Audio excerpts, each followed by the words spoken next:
Assalamualaikum warahmatullahi wabarakatuh. Saudara-saudara sekalian, baru saja kita mendengarkan putusan Mahkamah Konstitusi terkait hasil akhir Pilpres tahun 2024. Putusan ini sebetulnya tidak mengejutkan. Putusan hari ini mengkonfirmasi bahwa kita semua termasuk MK tak kuasa menghentikan laju pelemahan demokrasi di negeri kita tercinta. Sebagai catatan, kami sangat bangga dengan 3 hakim MK yang menyatakan dissenting opinion. Yang saya muliakan Profesor Saldi Isra, Profesor Eni Nurbaningsih, Profesor Arif Hidayat. Mereka adalah orang-orang yang mulia yang menjadi harapan bagi tegaknya konstitusi dan kembalinya marwah Mahkamah Konstitusi ke depan. Dan mereka akan menjadi catatan indah dan baik dalam sejarah kita berbangsa dan bernegara. Profesor Saldi Isra tadi mengingatkan tentang keadilan substansial, bukan sekedar keadilan prosedural. Ini adalah catatan amat penting yang sayangnya terabaikan dalam proses demokrasi kita akhir-akhir ini. Artinya kita memiliki tugas yang masih panjang. Sebab demokrasi kita sesungguhnya masih ringkih dan harus terus-menerus dijaga dan dirawat. Namun kami masih menerima dan kita semua menghormati keputusan Mahkamah Konstitusi ini sebagai keputusan yang final dan mengikat. Saudara-saudara sekalian, perlu usaha kita semua untuk terus-menerus memperkuat demokrasi. Perlu sensitivitas kita semua untuk terus-menerus menjaga agar amanat reformasi tidak tergerus walaupun proses penggerusannya berjalan pelan-pelan, sedikit-sedikit yang seringkali membuat kita terlena. Kita semua sadar, kita masih harus kerja keras, harus kerja terus-menerus untuk menyadarkan publik luas bahwa institusi demokrasi yang kuat, yang berfungsi baik, itu sama pentingnya dengan institusi ekonomi yang kuat yang berfungsi dengan baik. Keduanya, proses demokrasi, proses ekonomi harus berjalan dengan baik, dengan efisien, efektif, dan menggunakan prinsip-prinsip yang benar. Oleh karena itu kita semua harus terus bekerja, harus terus merangkul dan memperkuat masyarakat. Agar dalam proses demokrasi masyarakat kita bisa kebal terhadap imbalan-imbalan iming-iming jangka pendek dan tahan terhadap ancaman-ancaman dan tidak ada lagi pihak-pihak yang melakukan itu pada masyarakat kita. Saudara-saudara, atas alasan ini semua kami akan terus berkomitmen terhadap gerakan perubahan dengan cita-cita jangka panjang, memperkuat pilar-pilar demokrasi serta menghadirkan keadilan dan kemakmuran bagi semua dalam kesempatan apapun yang bisa kita raih di masa yang akan datang. Cita-cita kita untuk membangun negara yang menjamin keleluasaan berbicara dan kebebasan mengkritik. Negara di mana warganya bebas memilih tanpa iming-iming imbalan sesaat dan tekanan maupun ancaman. Ini tidak akan berhenti. Kita harus terus berjuang bersama-sama.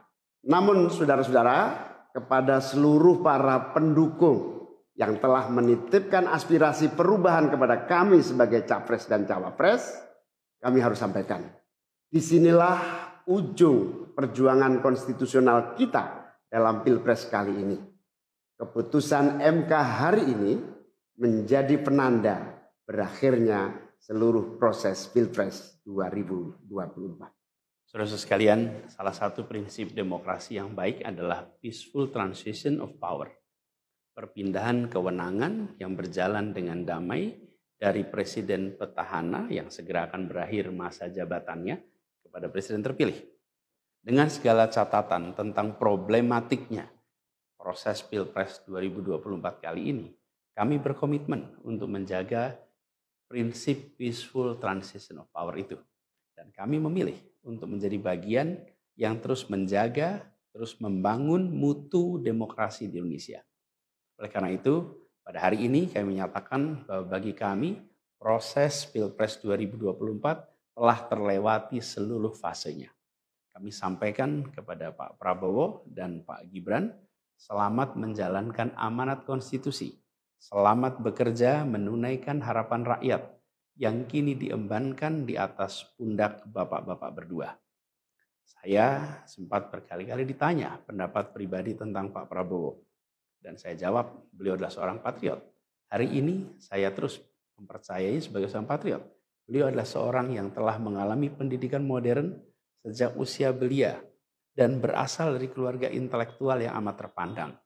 Maka Pak Prabowo tentu paham bahwa dalam demokrasi yang baik, menerima keberadaan oposisi sebagai partner dalam bernegara, menjaga keseimbangan dan independensi 3 cabang kekuasaan, yaitu eksekutif, legislatif, yudikatif. Lalu menjamin kebebasan media sebagai pilar keempat demokrasi, serta yang tidak kalah penting adalah menjaga kebebasan rakyat di dalam bersuara, di dalam mengungkapkan pendapat, di dalam berserikat berkumpul dalam sebuah proses demokrasi. Dan sebagai seorang patriot terdidik, saya percaya Pak Prabowo akan mengembalikan dan akan menjaga nilai-nilai demokrasi ini di masa-masa Indonesia ke depan. Saudara-saudara sekalian, dalam kesempatan ini izinkan kami menyampaikan rasa terima kasih sedalam-dalamnya kepada seluruh pihak yang telah membersamai perjuangan kami. Partai pengusung, Partai Nasdem, PKS, PKB, teman-teman Timnas Amin, teman-teman tim hukum nasional, seluruh teman-teman relawan, para ulama, para tokoh-tokoh agama, para pakar dan rekan-rekan media. Semua yang telah ikut berjuang bersama-sama mendukung perubahan. Mengorbankan banyak tenaga, pikiran dan harta demi memperjuangkan aspirasi perubahan. Saya ucapkan terima kasih. Juga pada anak-anak muda yang pada Pilpres kali ini memberi warna baru, membawa pesan optimisme, pesan kreativitas, pesan inovasi, pesan kebaruan. Terima kasih telah menjadikan Pilpres kali ini Pilpres yang menyenangkan, mencerahkan. Yang tidak kalah penting adalah mencerdaskan. Kampanye yang membuat kita mendapatkan perspektif baru tentang apa arah Indonesia ke depan. Karena itu kami berpesan kepada semua, melihat proses yang terjadi. Proses politik sering nampak kotor dan berujung pada kecewaan. Tapi jangan sampai itu semua membuat kita berputus asa pada proses politik. Begitu banyak cita-cita besar yang dapat diperjuangkan melalui jalan politik.